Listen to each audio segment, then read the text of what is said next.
Témoignage de délivrance de l'esprit des eaux. La sœur Sophia. La sœur Sophia était autrefois une servante du royaume des ténèbres. Elle occupait une place élevée en tant que secrétaire de Satan et fille de la sirène des eaux, mi-esprit, mi-humain. Elle était une sentinelle puissante du monde marin, connue sous le nom d'Ivana. Elle transmettait les ordres du diable. Elle avait pour mission de faire tomber les églises et de garder les serviteurs de Dieu. Il est écrit: le voleur ne vient que pour dérober, égorger et détruire. Jean chapitre 10, le verset 10. Et elle était un instrument dans ses mains. Tout ce qui séduisait les hommes et les femmes, mèches, faux ongles, talons, parfums, bagues, était conçu dans les usines occultes du royaume marin. Selon son témoignage, ces objets n'étaient pas de simples accessoires, mais portaient une charge spirituelle lourde. Elle affirmait que les talons représentaient les sabots des démons, les lentilles étaient les yeux de la sirène, et les parfums symbolisaient l'urine de Satan. Il est écrit: ne participez pas aux œuvres infructueuses des ténèbres, mais plutôt condamnez-les.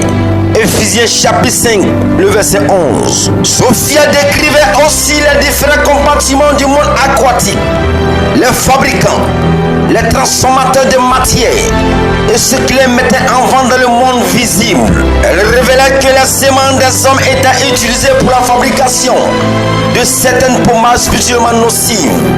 Ce royaume caché utilisait des moyens subtils pour séduire et enchaîner les âmes. La Bible déclare: car nous n'avons pas à lutter contre la chair et le sang, mais contre les dominations, contre les autorités, contre les princes de ce monde des ténèbres. Éphésiens chapitre 6, le verset 12. Dotée d'une puissance spirituelle élevée, Sophia voyait les esprits à distance, démons déserts, sorciers, francs-maçons, rosicruciens et autres entités maléfiques. Son regard traversait les dimensions, mais malgré toute cette puissance, elle était captive, asservie par l'ennemi de son âme. Mais dans son amour infini, le Seigneur Jésus-Christ l'a arraché à la puissance des ténèbres.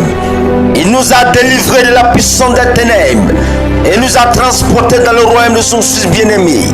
Colossiens chapitre 1, le verset 13. Sa délivrance eut lieu à l'église armée de prières et de délivrance, où le feu de Dieu consuma les chaînes de l'esprit des eaux. Aujourd'hui, la sœur Sophia est un vase d'honneur entre les mains de Dieu. Elle dévoile sans peur les œuvres de Satan, exposant les pratiques occultes du royaume marin. Et les autres, les femmes, à la sainteté, au dépouillement et à la décence. Car elle affirme que les démons craignent les femmes qui vivent dans la sanctification.